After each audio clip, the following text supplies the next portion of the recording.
Ahoj, zdravím vás s dalším vlogem. Dneska je sobota a já mám volno a dlouho jsem tady nic neprozkoumal, tak jsem se rozhodl, že si udělám výlet a pojedu do Utrechtu. Je to asi půl hodinka vlakem od nás a měl by to být takovej malej Amster. Tak jsem na to zvědavej. Plán tam vymyslím ještě ve vlaku, kouknu na nějaký pěkný místa. Kluci už tam byli a říkali, že to bylo hezký. Tak vás vezmu s sebou a jsem na to zvědavej. A večer máme v plánu s Adamem kino. Budeme se podívat na Insidious novej, na což jsem zvědavej, protože nedávno jsem byl na Obsession a jako půlku filmu jsem koukal jako takhle, takže na to jsem zvědavej. A vezmu vás s sebou a všechno vám to ukážu.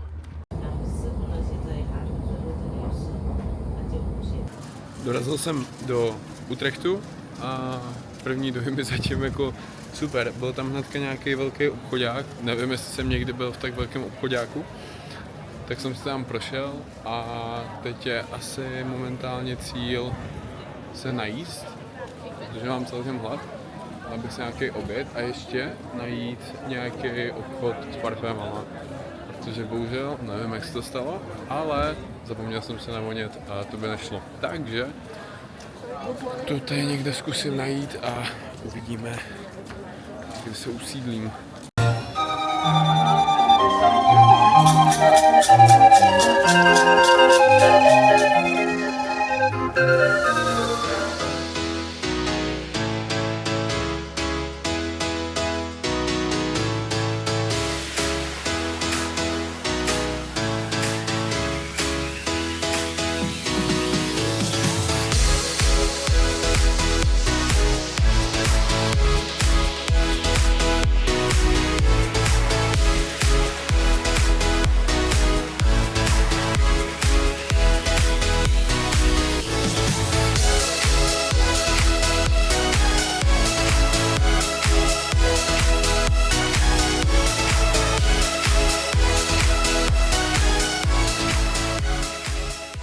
Už jsem navoněný, je to dobrý. A našel jsem obchod, jmenuje se to Skins. A jak jsme zvyklí třeba od nás z Douglasu nebo z takovýchhle těch jako drogérek, co jedou hodně parfémy, tak tam máte značky jako Dior, Chanel a většinou takový ty designérky. Ale tady bylo vlastně jenom ten opak, ty niche značky, které jako jsou cenově trošku někde jinde oproti těm designérkám a zkusil jsem si tam několik, který prostě v Česku jako nevyzkouším, protože je nikde nemají. Takže Skins, když někde potkáte, tak určitě stojí za vyzkoušení. OK, tak mám pocit, že teďka se blížím k absolutnímu nesmyslu, protože koukejte na to.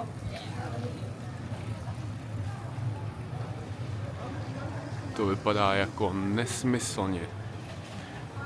Viděli jste na minulém záběru, tam byl takový kanál a na vrchu byla vidět věž a to je část tohodle, tak jsem to šel prozkoumat a ještě vám teda zjistím, co to je a řeknu vám nějaký fun facty o tom. Tak dějepisný okýnko s Hanzou. Tohle je Domkerk, dom svatého Martina. A tady to by měl být Dom Thorn. Měl by to být kostel, ale zajímavost, původně to tady mělo být větší, jenže v roce 1674 zasáhla Utrecht obrovská bouře. A tornádo strhlo hlavní loď té katedrály a už nikdy nebyla znovu postavena. Takže teď už víte nejznámější gotickou památku v Utrechtu. Rádo se stalo. Vidím vstup do té katedrály, takže vypadá, že je to normálně přístupný. Tak se tam jdem zkusit podívat.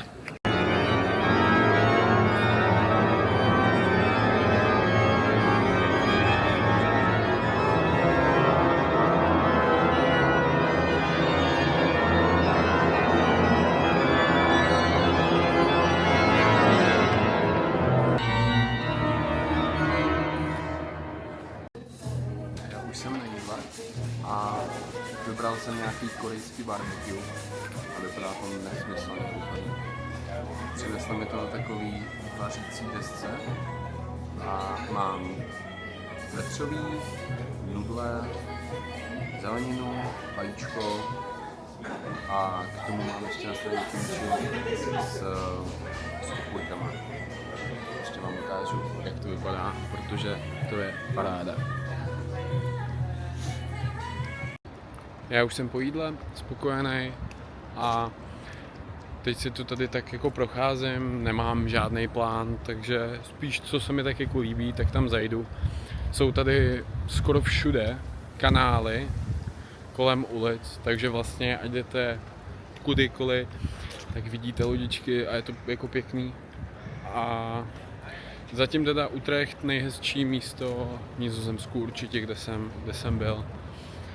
Je to na podobné úrovni s Amstrem, ale Amstr je takovej, působí trochu víc chaoticky, tohle je takový trošku víc rodinný. I když zase jako ten počet lidí, jak je to menší, tak to občas taky působí trošku jako crowded, ale jako ve finále dobrý. A jedna věc, kterou furt nechápu, a to není jako jenom tady, ale je to všude, tak podle mě se Nizozemci stydí za svůj jazyk, protože já neslyším skoro nizozemštinu. Tady je prostě jenom angličtina. Ale to není taková ta angličtina, že byste řekli, jo, to je Brit nebo to je Američan. To je jako taková lámaná nebo s přízvukem, který jako fakt není rodilýho mluvčího a je to tady na každém rohu. Takže podle mě se musí bavit i Nizozemci anglicky spolu, jinak si to nedokážu představit. Takže to je taková zajímavost. Jestli někdo víte, proč to tak je, tak mi dejte vědět do komentářů, protože já nemám ponětí.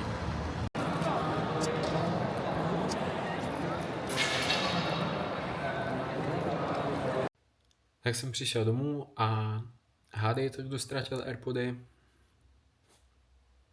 Já. Nevím kde, asi do vlaku. Jsem měl dneska takový kraťasy, ze kterých mi jako trochu vypadávaly věci, takže ono ve finále asi chápu, ale zase říkám, mohl jsem ztratit kameru, mohl jsem ztratit mobil, vždycky to mohlo být asi horší, no. Jako naštěstí už dosluhovali, jsem měl asi 4. rokem nebo něco takového, takže jako nebyl úplně nový, ale furt fungovaly, no. Tak jsem objednal nový, zítra by měli přijít. Ale jsme zase o něco chudší, no. Teď si udělám nějaký věci na kompu a za 3 hoďky máme to kino, takže tak nějak za 2 budu vyrážet, ať se ještě asi najíme předtím. A jako shrnutí Utrechtu super, fakt můžu doporučit jenom. Určitě to na mě udělalo větší dojem jak Amstr. Ne, že by Amstr byl špatný, ale tohle mělo něco víc do sebe. Tak jsem si to užil a tak, no, takže se vám ještě ozvu večer před kinem. Já razím do kina a je 8:45, zítra teda do práce.